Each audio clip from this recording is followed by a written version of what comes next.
Entonces vamos a comenzar con una parte más interesante porque la segunda parte es un poco más tediosa, un montón de enfermedades hematológicas. Entonces, rotura espontánea, malaria, dijimos, pero la rotura más frecuente es por enfermedades por los traumatismos, ¿no? Y dentro de los traumatismos hay múltiples, pero la mayoría son traumatismos principalmente cerrados y por accidentes vehiculares. En los niños, si yo tengo un trauma abdominal cerrado, ¿cuál sería el órgano más afectado en un niño? ¿Estómago? No, el estómago. Hígado. ¿Intestino? Hígado. El hígado. Tiene que ser el órgano más grande, pues. En cambio, en los adultos ya no es hígado, ya. En los adultos es el vaso. Entonces, ¿se acuerdan? Un niño, un chibolo, se saca el ancho y el traumatismo abdominal cerrado, el órgano más afectado es el, creo que me voy a resfriar, es el hígado.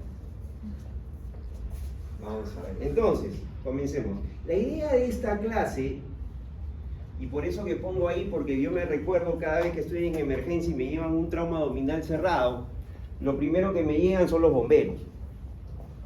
Entonces, yo cuando veo a los bomberos ya un accidente de tránsito.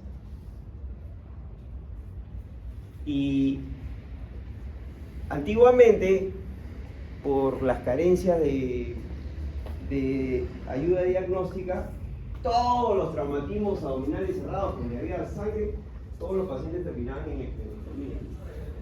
¿Y cuál es la idea de esta clase? Salvar al vaso. Vamos a salvar al vaso. No le vamos a hacer una esplenectomía. Entonces, para eso tenemos que usar una estrategia. ¿Cuáles van a ser ¿Por qué no sale? No, con la... Ah. Gracias, Kevin. Entonces, ¿cuál sería el objetivo de esta clase? Reconocer la fisiología y función inmunológica del vaso, identificar los riesgos de no tener vaso y los criterios de preservación, diferenciar entre un manejo no quirúrgico y quirúrgico. Claro, imagínate, vas a tratar de no operarlo y el paciente se puede morir. Y detallar las técnicas quirúrgicas del rescate esplénico y establecer pautas de seguimiento postoperatorio. Esa es la idea. Entonces, brevemente, cosas que ya deben saber: la importancia del vaso, para qué sirve, fagocitosis de bacterias opsonizadas, que son los macrófagos. Nos ayuda a la producción de anticuerpos, linfocitos B. Es un filtro, eliminación de células envejecidas y complejos inmunes, y prevención de sepsis por gérmenes encapsulados. ¿Y cuáles son los riesgos de no tener vaso? La septicemia fulminante post-esplenectomía. Infecciones por gérmenes encapsulados y no encapsulados. No tener vaso también aumenta el riesgo tromboembolia. Y es una posible asociación con cánceres hematológicos y sólidos, ¿no? Tener tantas células envejecidas y que no tengas vaso. ¿Quién sabe que por ahí no se produzca algún tipo de cáncer, ¿no? ¿Quién sabe? Y si tengo un trauma abdominal cerrado, tengo que pensar y tengo que asociar. ¿Qué puede ser? Que el paciente me llegue con un golpe producto de que no se puso el cinturón de seguridad y se chocó contra el timón, o que me llegue pues un desastre, lo aplastó el chino, ¿no? Y el paciente llega con TEC, ¿no? Ya ni habla, lo llegas ahí, pucha, con los ojos blancos, ¿no? Entonces es diferente, ¿eh? Porque al paciente le puedo preguntar: oye, ¿qué te duele? Me duele acá, doctor. tener acá. Y en el otro, ¿qué le vas a preguntar? El tipo está entubado. Entonces, definitivamente, ¿por qué tienes que tener pues una herramienta base? Tienes que clasificar el trauma y tienes que clasificar la lesión del vaso. Y para eso necesitas un tomógrafo. Puedes tener el tomógrafo, pero no tiene sustancia de contraste. Entonces necesitas un tomógrafo y sustancia de contraste. Entonces todos los demás centros que no tienen ni tomógrafo ni están fuera, pues no pueden tratar el vaso. ¿Cómo lo vas a clasificar? Tienes que entran a operar y sacan el vaso. ¿Cuántos hospitales todavía no tienen tomógrafo? En el mío hay tomógrafo, sí, nuevo también, pero en la noche, muy raro que te den contraste. Entonces necesitas un tomógrafo con contraste para clasificar. Y lo vamos a clasificar de la siguiente manera.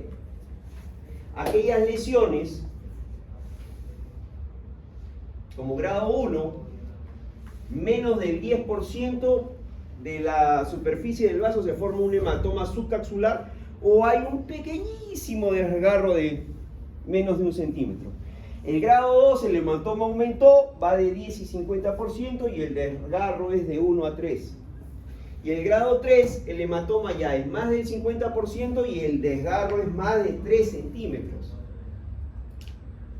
Grado 4, el compromiso vascular es mayor del 25% porque las arterias, las venas de los vasos son muy diferentes. El hilo esplénico es totalmente diferente, puede dividirse al entrar al vaso o puede dividirse a la mitad de camino al páncreas. ¿Se acuerdan de qué rama es la arteria esplénica? ¿De dónde viene? Del tronco celíaco, pues. Y del tronco celíaco va por el borde superior del páncreas. Y a esa altura, a la mitad, comienza a dividirse como loco. Por eso las esplenectomías son medias trancas, justamente por la anatomía tan compleja que tiene. Y el grado 5 es un vaso roto a avulsión del hilo esplénico. Este no creo que llegue al hospital. Lo traen ya, pero llegó cadáver. Entonces, esta es una guía clave para decidir la conducta terapéutica. No puedo hacer esta clasificación si no tengo un tomógrafo.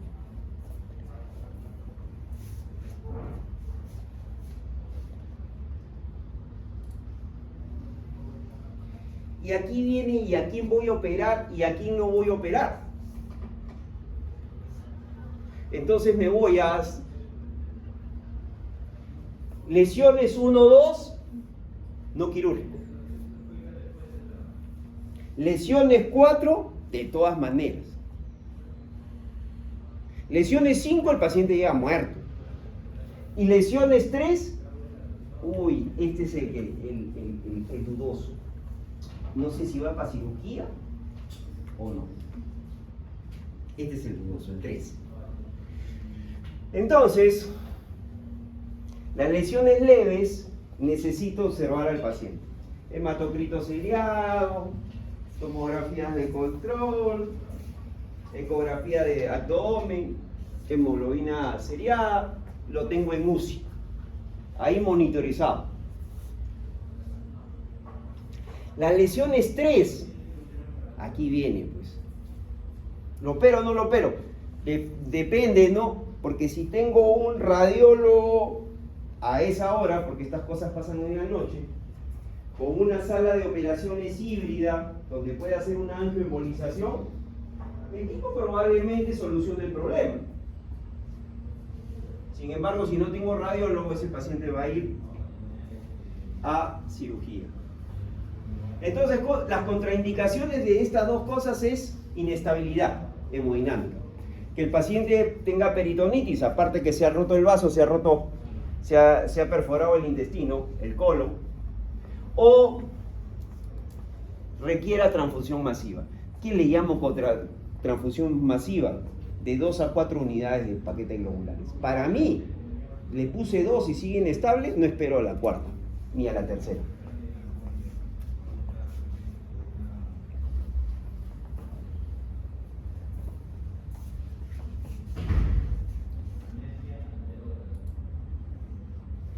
Entonces, yo decidí no operar, pero eso no quiere decir que el grado 1 no se convierta en 2 y que el 2 no se convierta en 3. Nadie dice eso, ¿ah?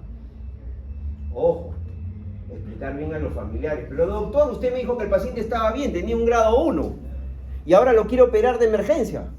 Ojo, el 1 puede ir a 3, el 2 puede ir a 3 y el 3 va a querer salir a operaciones. Entonces hay que conversar bien con los familiares que se está en este momento el paciente, porque está intubado, pues el paciente está con trauma, no puede hablar. Y hay que hablar con los familiares. Entonces, en ese momento, al paciente se le está dando tratamiento porque es lo que requiere. Pero eso no quiere decir que en 24 o 48 horas este paciente no puede evolucionar a un grado mayor. Entonces, ¿cuáles son las indicaciones del fracaso? Hipotensión persistente. Requerimiento de 2 a 4 unidades de glóbulos rojos. Hallazgos de extravasación en la tomografía, por eso le digo, tiene que ser con contraste. Si no es con contraste, no va, ¿cómo te vas a dar cuenta la extravasación? La extravasación significa salida de sustancias de contraste en el momento que le estás haciendo la tomografía.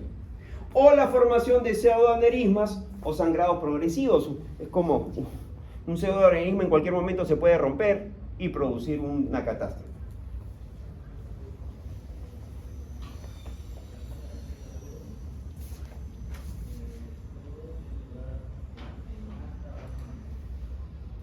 Entonces, el grado 3, si tengo el radiólogo, tengo la sala híbrida, como todos los hospitales donde ustedes van a rotar, gente, entonces voy a una técnica eficaz en el 85-95%, una angioembolización, preservación del parénquima funcional.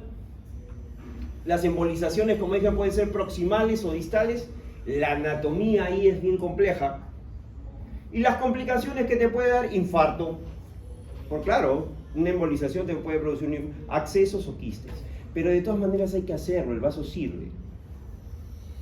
Hay que intentar salvarlo.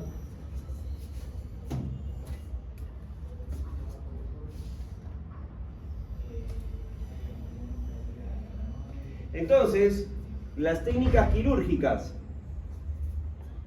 Es lógico, si falla el tratamiento conservador, ya hay que estar preparando al paciente. El acceso igual de la esplenectomía y tratar de la preservación del hilo y evitar la lesión pancreática. Preservación del hilo y evitar la lesión pancreática. ¿Qué significa eso? Que para la piña tienes un trauma esplénico y ¿qué pasa? Hay una relación entre el hilo esplénico con la cola del páncreas. ¿Qué significa eso? ¿Qué significa eso? Simple. Que al momento de hacer la esplenectomía te llevaste la cola del páncreas. ¿Y qué va a pasar? Fístula pancreática. ¿Cuánto tiempo demora? 4 o 6 meses en curar. Entonces, le produces una fístula pancreática.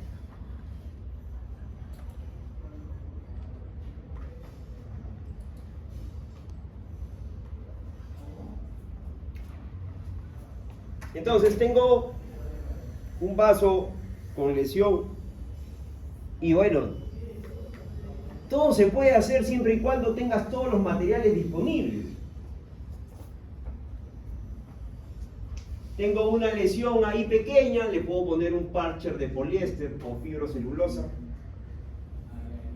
El Surgicel, se lo coloco ahí. No tengo eso, bueno, unos puntos de colchoneros cruzados con cuidado. El vaso es bastante de bastante labio. Y esto está indicado en qué? En desgarros profundos no extensos, ¿no? El vaso sangra, no para así nomás. Entonces sí necesitas estas cosas para que pare más rápido. Y no es que se va a desangrar, no es que se va a desangrar el paciente y se va a morir. No, te va a formar un montón de sangre ahí y se te va a infectar esa sangre y te va a formar un terrible absceso. Entonces, esplenografia con parches.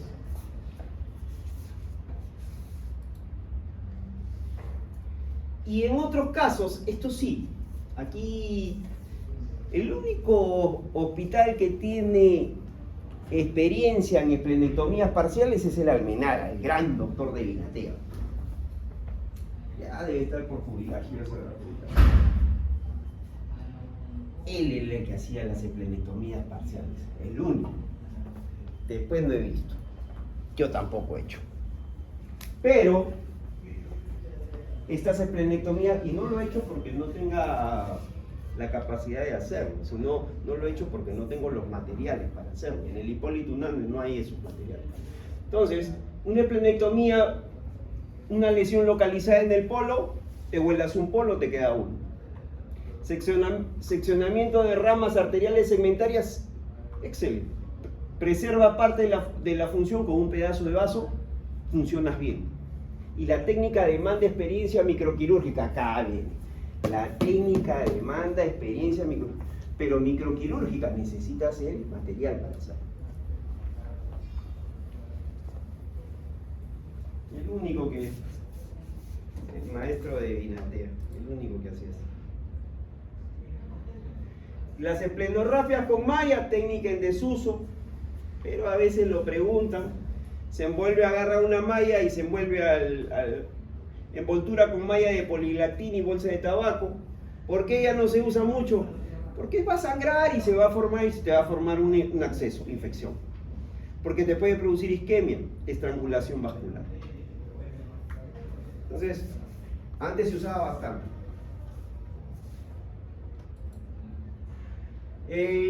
Tamponamiento abdominal en control de daños indica hemorragia masiva no controlada. Puede complicar el rescate esplénico posterior, claro, puedes poner un montón de gasas envolviendo, dressing o envolviendo el vaso. Considerar esplenectomía inicial si el paciente es inestable. Esto de acá lo dicen todos los libros, pero todo esto termina en esto, en esplenectomía. Pero hay que nombrarlo. Nadie, tamponamiento abdominal en control de daño lo hacemos en tejido hepático, pero en vaso nadie se la juega. Entonces,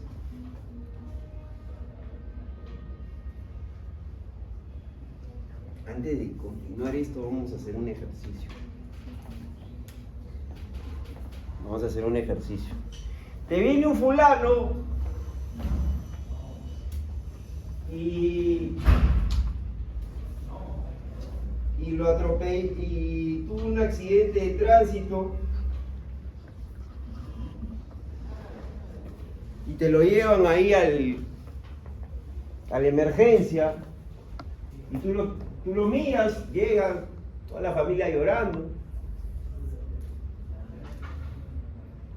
tipo, parece que era muy querido por la familia. Llegaron 3 esposas, 20 hijos.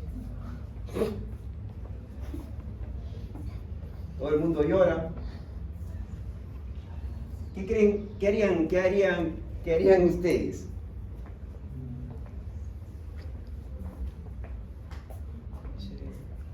Y acá, pues ustedes están en emergencia, está llegando ahí hasta que se ha sacado el ancho.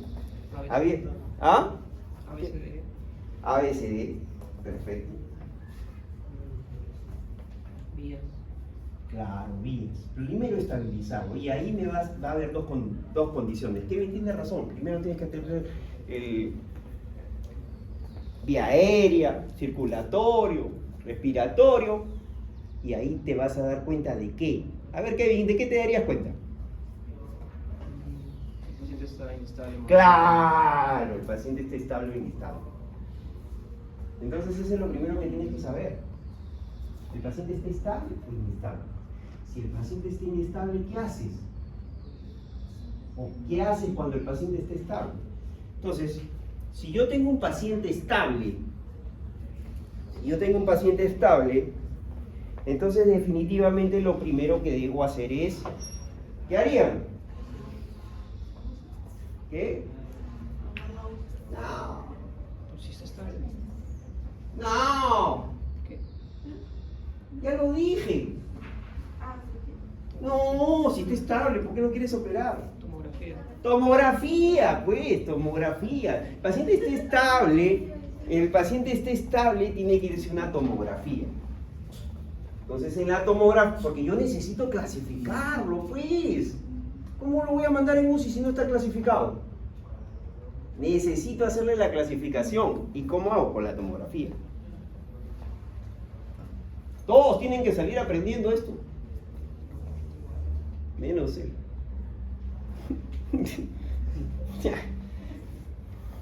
Entonces, una vez que realizas la tomografía, ¿qué te vas a dar cuenta? Claro, pero está estable el paciente, pues está. Entonces, ¿qué va a haber? Una extravasación. O no hay extravasación. Si no hay extravasación, ahí sí lo mandas a UCI.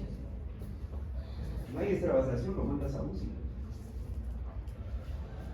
Pero si hay extravasación, ¿qué haces? Imaginemos pues que estamos en el Johns Hopkins de Estados Unidos. Sala. No, ¿qué sala? Si hay extravasación, lo llamas al radiólogo para que le haga la angioembolización. Lo intenta 2 veces, le das una oportunidad. Falla la primera, le das otra. Falla la segunda, ya no, pues sigue sangrando, hay que ir a sala. Entonces llamas a la angioembolización. Falló, a sala. Pero ¿qué pasa si el paciente está inestable? ¿Qué harían? ¿Ah? CBC. Ya, CBC, ya hiciste todas las cosas que deben. ¿Qué haces? El paciente está inestable. Sale. No. De frente al cuchillo, no. El paciente está inestable. Control de daños. No. Lo primero es que yo no sé. Si me llega un paciente inestable, ¿y tú cómo sabes que es el vaso? ¿Ah? Puede ser el hígado, puede ser el riñón, puede ser la pelvis, puede ser tórax. Yo no sé, el paciente está inestable. ¿Cómo sé que es vaso? ¿Qué hacen? Ecografía. ¿Ah? Ecografía. ¿Lo mandan al tomógrafo o no? No. No, si lo mandas al tomógrafo y regresa muerto. Eco. Le haces una ecofaz. Y acá le das 2 oportunidades. 2 ecofaz. 1, 2. ¿Y qué vas a encontrar en una ecofaz? Si hay líquido libre en cavidad abdominal. No sirve para otra cosa. Si no hay líquido libre, ¿qué hacen?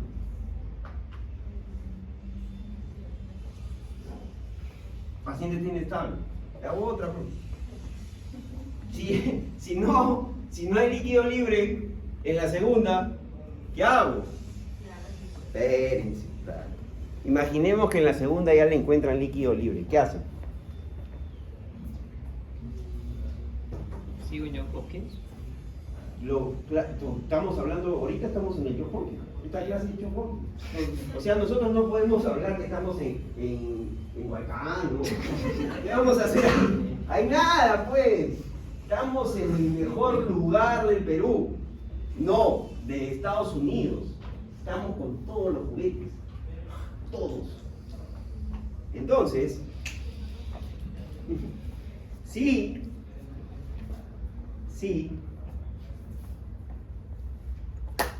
si hay líquido, entonces lo llevo a sala de operaciones.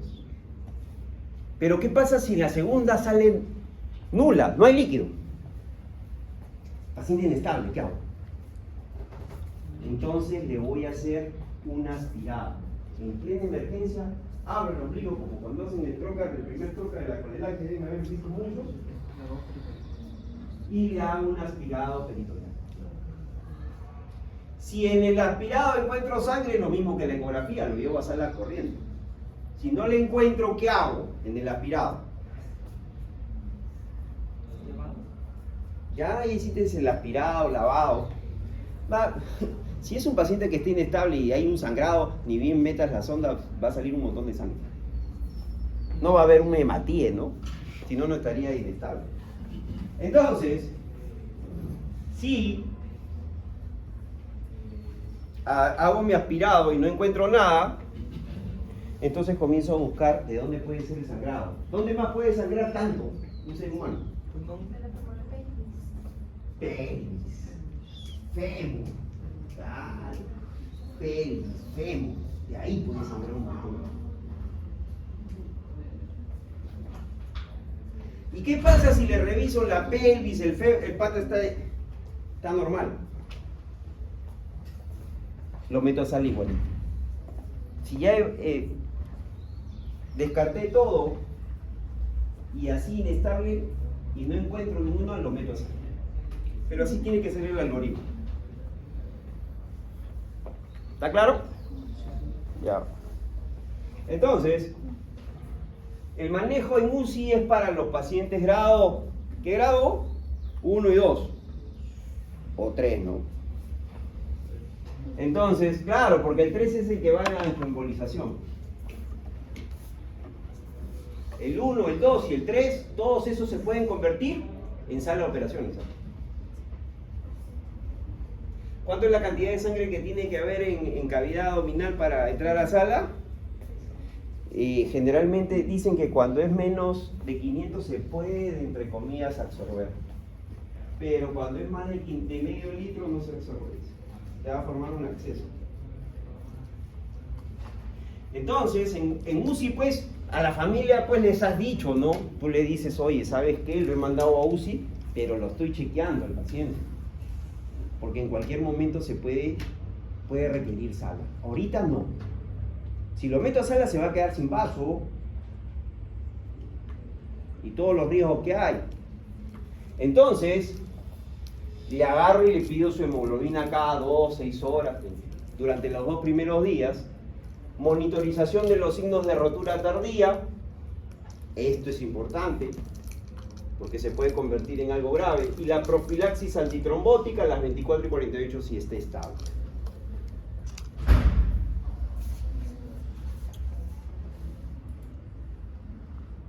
Entonces, ¿la rotura esplénica tardía? Sí, incidencia menos del 5%, la mortalidad aproximadamente 10%. Ocurre típicamente a la semana, tú lo has tenido bien. El pata le dice, no lo mandes a UCI, mándalo a su cuarto. En la cama, la técnica se equivocó, lo lavaron, lo agarraron y ¡pum! Le dieron una zamaqueada, se cayó el viejo y ¡pum! Se rompió el vaso. Pasa. Entonces, requiere vigilancia clínica por posible reintervención. Hay que estar mirando.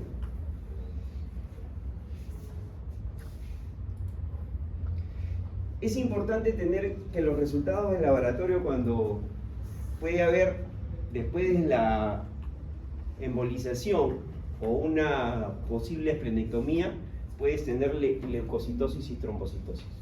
Estos generalmente se van a normalizar entre las 4 o 6 semanas y la relación de plaquetas leucocitos es bastante útil para detectar infección.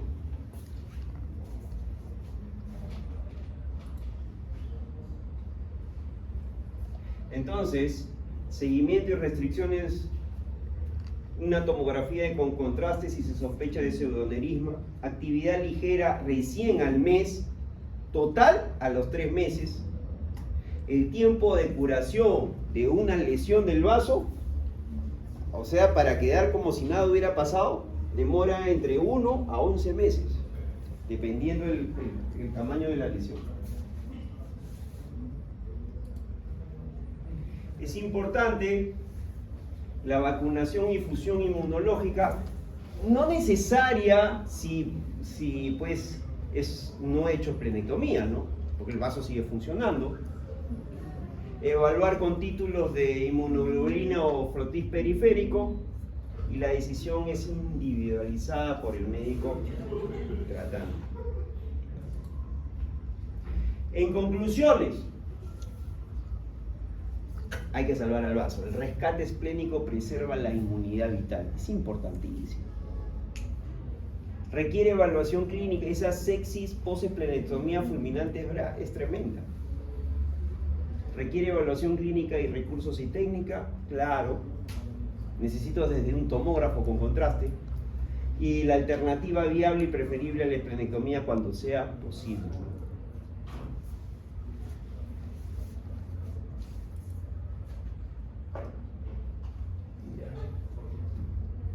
Kevin, ahora me vas a ayudar con el siguiente, la parte no bonita.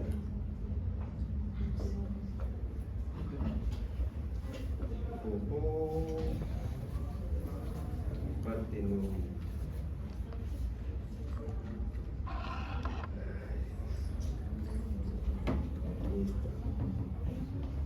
Enfermedades hematológicas.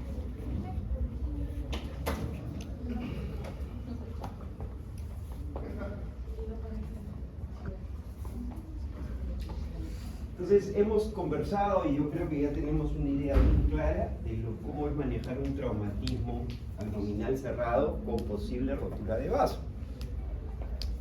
Y ahora vamos a ver una serie de enfermedades que no tienen nada que ver con mi especialidad, pero que van a requerir de mi apoyo para hacer el esplenectomía.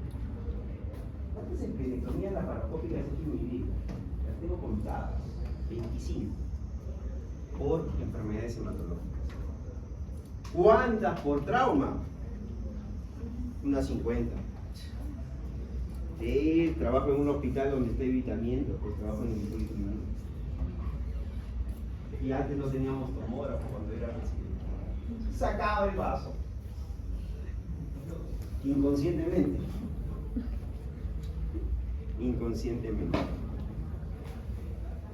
Entonces, estas enfermedades son una serie de enfermedades que realmente hay algo en la estructura, algo en las enzimas, algo en las células de la sangre que el vaso las va a reconocer como extrañas y va a creer que es un germen, una bacteria y lo va a destruir. Entonces, un montón de enfermedades hematológicas. Son un montón, así que son un montón. O sea, el hematólogo y hay que nombrarlas. Entonces, el vaso nuevamente, órgano linfoide con funciones hematopoéticas en la parte prenatal, claro. El vaso al inicio produce glóbulos rojos. Después cuando nacemos ya cambia de trabajo y se vuelve inmunitario. La esplenectomía es la intervención crucial en múltiples enfermedades hematológicas, sí, y ahorita lo vamos a detectar. Objetivos, diagnóstico, alivio de síntomas y control de citopenias. Funciones del vaso, filtrado de eritrocitos envejecidos o anómalos, produce anticuerpos, almacenamiento de plaquetas, fagocitosis de bacterias, hematopoiesis extramedular en estado patológico. Pulpa roja, pulpa blanca. ¿Y para qué le voy a indicar? Voy a indicar, ¿cuándo indico? Indico con ciertas cosas, tengo que encontrar ciertas cosas para indicar una esplenectomía. Una es el hiperesplenismo. ¿Qué es un hiperesplenismo? Citopenias más esplenomegalia. Una esplenomegalia sintomática, que es un vasazo que me está apretando el estómago, el colon y no me deja comer bien. El diagnóstico de esplenomegalia de causa incierta, claro, tienes un gran vaso y no se sabe por qué es, pero el paciente está bajando de peso. Control de síntomas o reducción de transfusiones en enfermedades hematológicas. Entonces, vamos a hablar de una clasificación de enfermedades donde, como es tan largo, hay que hacer una subdivisión. Todos los eritrocitos fallados, todas las plaquetas falladas, todas las enfermedades linfoproliferativas, las enfermedades mieloproliferativas y las enfermedades metabólicas o fallado otra. Vamos a conversar con los eritrocitos. Entonces, iniciamos con los eritrocitos, como la anemia hemolítica autoinmunitaria. Aquí en la anemia hemolítica autoinmunitaria, ¿qué vamos a encontrar? Anticuerpos, fríos calientes. Los calientes IgG responden generalmente a corticoides. Yo voy a hablar someramente del tratamiento actualizado. Esta guía es del 2023. Entonces, del tratamiento, pero los hematólogos pueden venir y me pueden decir, ya salió la del 2025. Entonces, esta es de tratamientos médicos que van a requerir como la medicina es tan variable, ¿qué medicamentos médicos se utilizan antes de sacar el vaso? Entonces, una anemia hemolítica autoinmunitaria, como le dije, de anticuerpos calientes, responde a corticoides, a rituximab, esplenectomía en casos refractarios. Y aquella donde la anemia hemolítica autoinmunitaria depende de anticuerpos fríos, que son los IgM, no se beneficia la esplenectomía. A estos pacientes no se le hace. El diagnóstico: PAC, LDH, bilirrubina, reticulocitosis. La esferocitosis hereditaria. Entonces, lo primero, una anemia hemolítica. El otro, un problema en la pared celular. Entonces, los eritrocitos, cuando tienen problemas en tu pared celular, se van a deformar y no van a poder ser filtrados y van a ser destruidos por el vaso. Entonces, ¿cuál es la esferocitosis hereditaria? Es una de tantas enfermedades que hay alteración en la membrana celular. La esferocitosis es la anemia congénita por defecto de membrana más frecuente. Entonces, ¿cuáles son las proteínas que se van a alterar? La espectrina, la anquirina, banda 3. No sé si habrá salido alguna más, pero en ese momento del 2023 de esta información eran esas tres. La esplenectomía es curativa en formas graves, en pacientes histéricos, anemia sintomática, retraso en el crecimiento. Estos pacientes, por tener este tipo de problemas, tienes que siempre pedirle una ecografía, porque la mayoría de esos tienen cálculos a la vesícula por el problema de hemólisis y van a requerir una colecistectomía complementaria.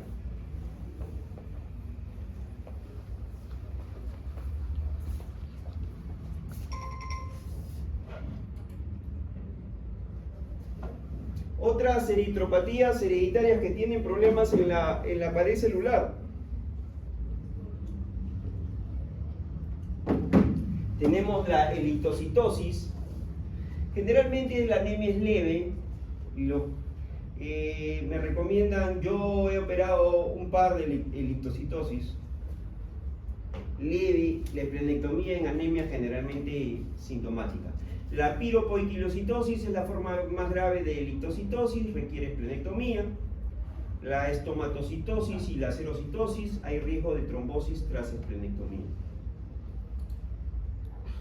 Y nos vamos, entonces, son esas cuatro o cinco que he nombrado. Hay problemas y hay deformidad en el eritrocito por el problema de las proteínas. Y vamos a las talasemias y las drepanocitosis. En las talasemias, generalmente, la talasemia va a requerir esplenectomía si las transfusiones es más de 180 a 200 mililitros por kilo por año. La drepanocitosis, generalmente, esto es una autoesplenectomía común. La esplenectomía solo en crisis de secuestro, accesos o hiperesplenismo. Y después tenemos las enzimopatías, la DPC y la GHPD. Entonces, en la primera, la esplenectomía es bastante rara, indicada solo en anemia grave. En la deficiencia de la glucosa 6-fosfatodeshidrogenasa, evitar oxidantes, esplenectomía solo si hay hiperesplenismo. El tratamiento mayormente es conservador. Y nos vamos a las plaquetas. Tenemos la trombocitopenia inmunitaria o la más conocida como la TPI o PTI. Acá vamos a tener autoanticuerpos, los GP, 2B y el 3A, destrucción plaquetaria. La respuesta al tratamiento es buena, generalmente con corticoides, IVI, rituximab, agonista de la TPO. Y la esplenectomía generalmente da remisión en el 66% de los pacientes, indicada principalmente a aquellas personas que no dan respuesta positiva al tratamiento médico. Por ejemplo, ¿no? Generalmente son mujeres. Entonces tenemos una paciente que le ponen corticoides, un montón, ya está como síndrome cushingnoide, le aumentan los corticoides y esta paciente pues necesita altas dosis, ¿no? Ya con lesión renal y la visión y todo, y entonces este paciente es mejor que le hagan la esplenectomía, ¿no? Entonces tienes que ver justamente por eso, no puede seguir con un tratamiento tan largo o con dosis tan altas, ¿no? La púrpura trombocitopénica trombótica, esta es una microangiopatía trombótica por déficit de ADAM TC13.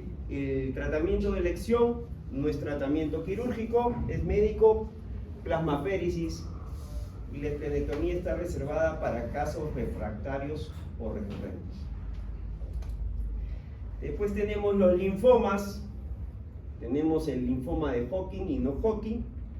En el caso del Hodgkin, antiguamente la esplenectomía era parte de la estadificación. No sabían qué hacían los médicos, entonces vamos a estadiarlo y le hacían una laparotomía y le sacaban el epíplon, el vaso y le sacaban varias cosas y con eso estadificaban.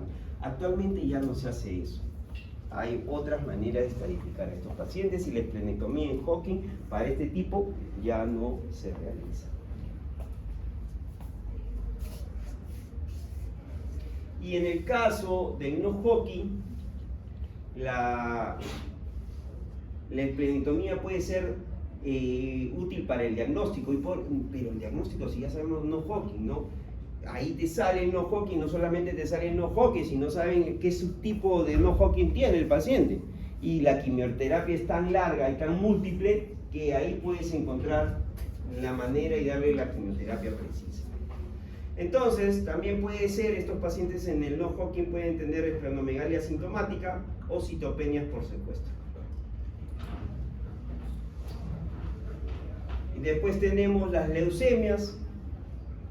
La leucemia linfocítica crónica, generalmente aquí la esplenectomía es para aliviar los síntomas o para tratar citopenias autoinmunes, y la tricoleucemia, yo utilizo, me interconsultan por tricoleucemia, esplenectomía solo si falla el tratamiento con análogos de purina, que es el tratamiento adecuado y con el que todos los pacientes van muy bien.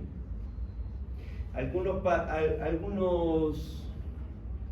casos o algunas enfermedades raras que producen esplenomegalia, como la mielofibrosis primaria, es una enfermedad que produce fibrosis medular más hematopoiesis extramedular, entonces hay esplenomegalia. La esplenectomía es paliativa, mejora síntomas, pero con alta morbilidad y mortalidad. Enfermedades más raras con esplenectomía, en casos de amiloidosis, la esplenectomía y la esplenomegalia sintomática o déficit del factor X, la enfermedad de Gaucher, la esplenectomía es parcial en niños, riesgo de redistribución y complicaciones óseas, la sarcoidosis, esplenectomía para calmar el dolor o cuando hay hiperesplenismo o descartar neoplasia, el síndrome de Felty, un montón, ¿no? Y todavía faltan. La esplenectomía en fallo del tratamiento médico, tasa de respuestas hematológicas aproximadamente el 80%. O sea, hay un montón. Pero la esplenomegalia idiopática, ¿qué significa eso? Que yo le tomé una ecografía y encontré un vaso totalmente grande, no sé por qué, pero el paciente está flaco. Diagnóstico y tratamiento en la esplenomegalia sin causa clara. Alta probabilidad de ¿qué? De linfoma, en el 40-70% que le saco el vaso a estos pacientes. la esplenectomía puede ser el diagnóstico definitivo, ¿no?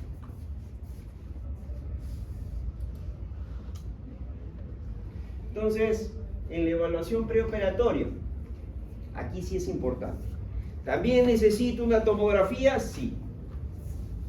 Voy a ver el tamaño para ver si es abordable. ¿Por qué? Por cirugía, para hacerle una esplenectomía. El gol estándar de vaso es esplenectomía laparoscópica, no esplenectomía abierta.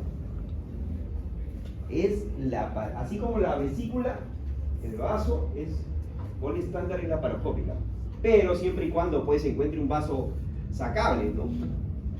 Me acuerdo que hace poco el doctor Poi del Ángulo Americana sacó un vaso que pesaba, era brutal, no sé si 4 kilos, una bestialidad, sí, sí. Y lo hizo toda la disección por laparoscopía.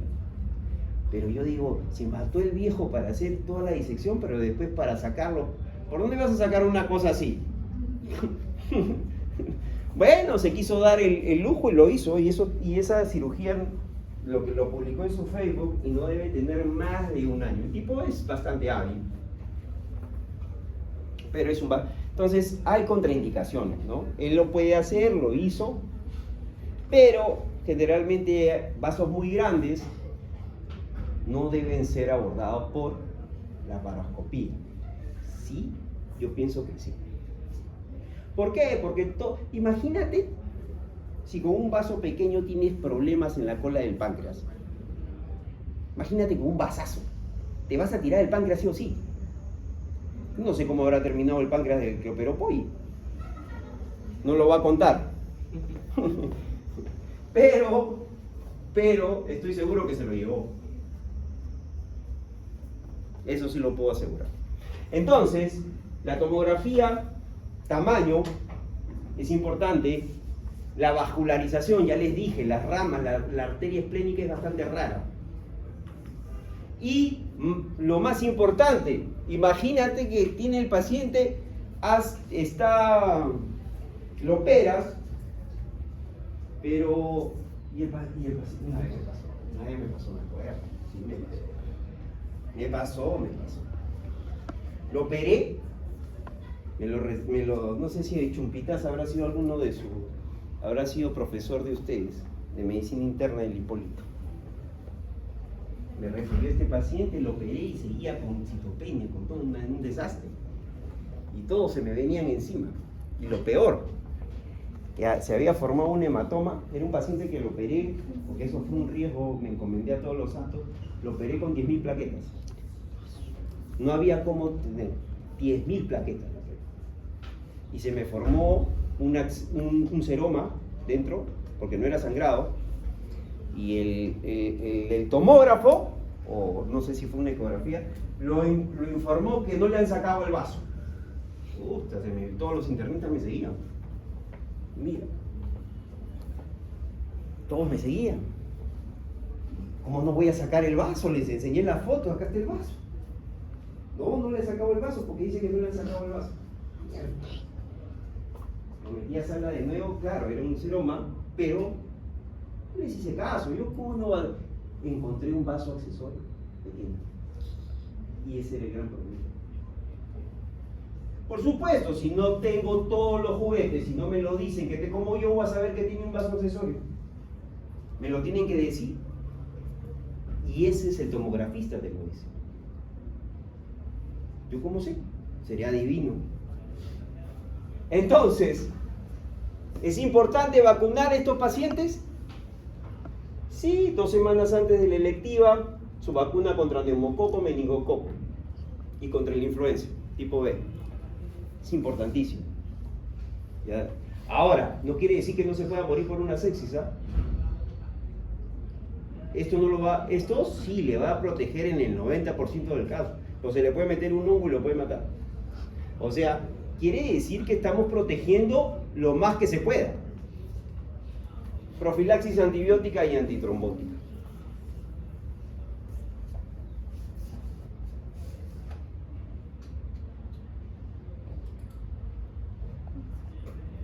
Entonces, ¿qué se puede hacer?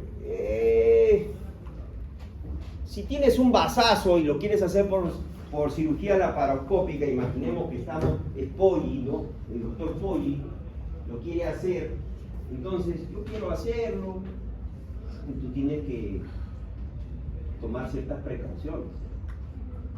Entonces, ¿cuál es la precaución? Embolizaciones preoperatorias. Entonces, en una esplenomegalia masiva, tú tienes un buen radiólogo y te hace una embolización, ese vaso va a disminuir de tamaño. Reduce el tamaño, riesgo de sangrado intraoperatorio, yo creo que le ha hecho, porque era gigante.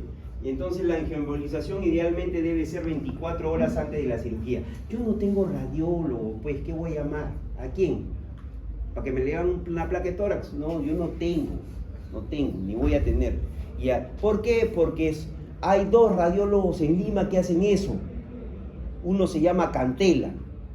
Ese no pisa hospital para nada. Le da alergia si pisa un hospital. Entonces, y hay otro que no me acuerdo su nombre, 2 nomás hacen en Perú. Si quieren hacer su especialidad es buena, pero se tienen que ir al extranjero. Acá no hay. Ahora, todo el mundo dice que hace, ¿no? Porque todo el mundo hace. Yo opero, ¿sabes? Tú entras a sala y lo ves operando, insultando a la enfermera, tratando mal a la gente, echándole la culpa de sus desgracias a cualquiera. Así no debe. Entonces, la técnica quirúrgica laparoscópica es el abordaje estándar. Ventaja: menos dolor, menos estancias. Riesgo: sangrado por parénquima frágil, hay que tener cuidado, hay que escoger bien tu vaso. En eso sí yo los escojo bien y requiere control meticuloso de usted. Si no tengo cómo disminuir su tamaño, no tengo entonces definitivamente tengo que seleccionar a mis pacientes. Si no, lo hago abierto.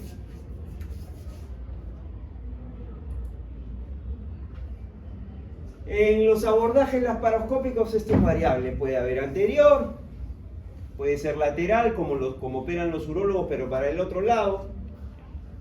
Y uso de dispositivos, ahora sí hay grapadoras, energía ultrasónica y clics. Esto ha ayudado un montón. Yo me acuerdo que al inicio entraba con mi electrocauterio, con mi hook, y agarraba con mi clic y todo, terminaba. Yo decía, yo sigo operando así, y el que se va a morir soy yo primero. Me voy a infartar. Decidí no operar hasta que me compren el LigaSure, hasta que me ponen la sutura mecánica. ¿Y tú crees que me hicieron caso? No. Pasaron 2 años para que compren esas cosas. Entonces, definitivamente, si te quieres infartar, opéralo así con lo que tienes. Pero en el mundo se utiliza todo esto. ¿Grapadoras de qué? Vasculares, blancas. Un solo disparo, chao. Ya, ¿qué importa? No quieres gastar grapadoras, tienes... no, el armónico no te ayuda, tiene que ser el LigaSure. El armónico es para cortar todo el borde de la bariátrica, rápido, pero el LigaSure te puede calmar el sangrado de un vaso hasta 7 milímetros. Es bastante.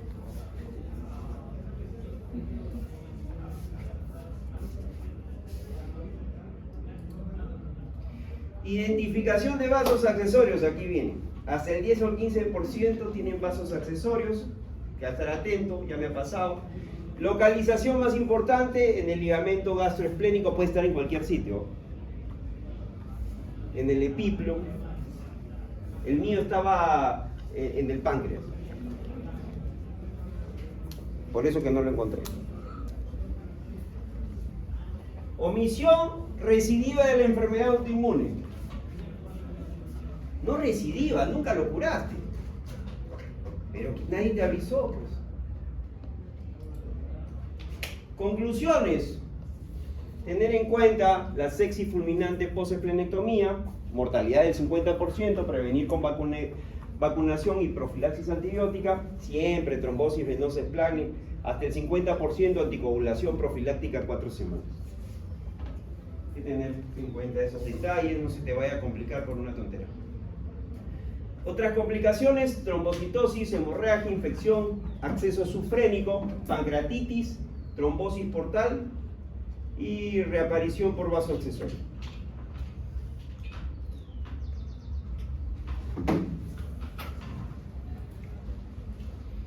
Seguimiento y educación.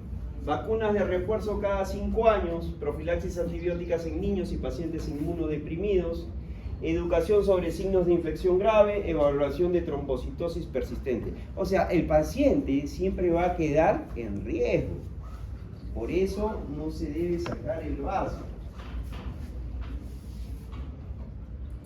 Entonces, en conclusiones, la esplenectomía tiene valor terapéutico y diagnóstico en múltiples enfermedades hematológicas.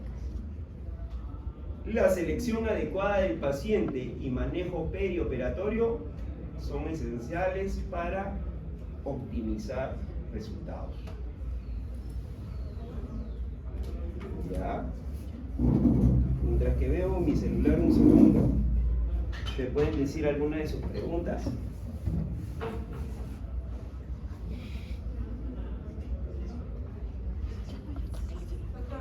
Una consulta. Los pacientes que son inestables y que teníamos que ver que había hemorragia o bueno, desparasización, ¿Ya? ¿cuánto tiempo tenemos desde que sabemos que realmente... A ver, ahí está, mira, te está mirando Kevin con una cara de extraño. No, no te metas, Kevin, no te metas. La miraste como diciendo, ¿ah? No seas, ¿qué? ¿Cuánto tiempo es el que tenemos entre saber de dónde están viniendo las sangre? Inestables. Inestables.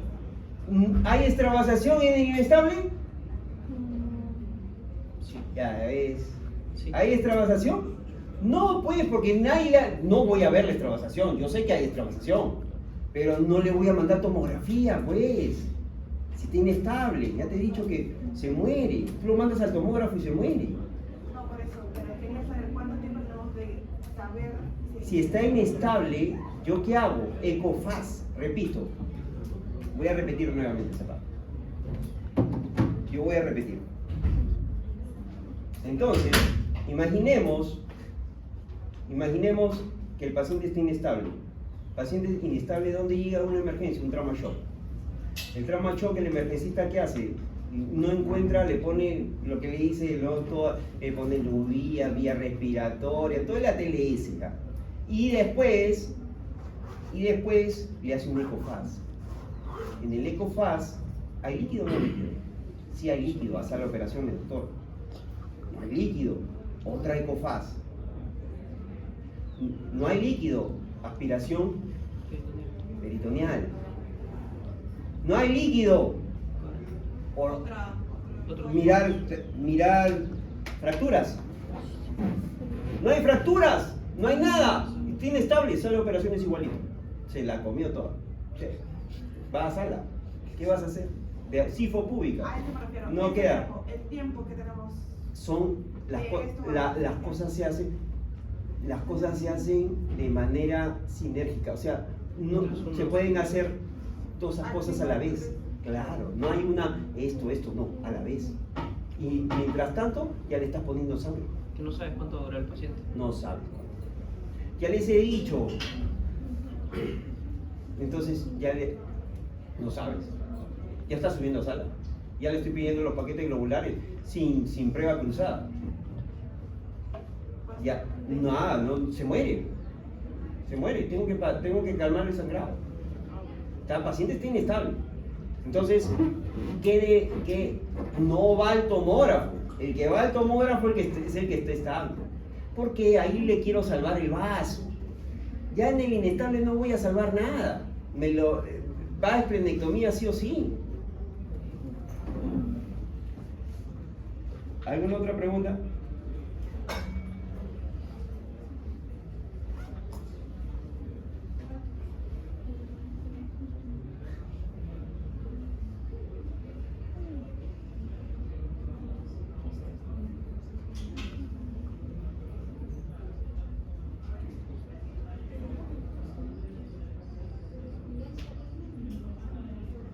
¿Alguno de mis alumnos levante la mano?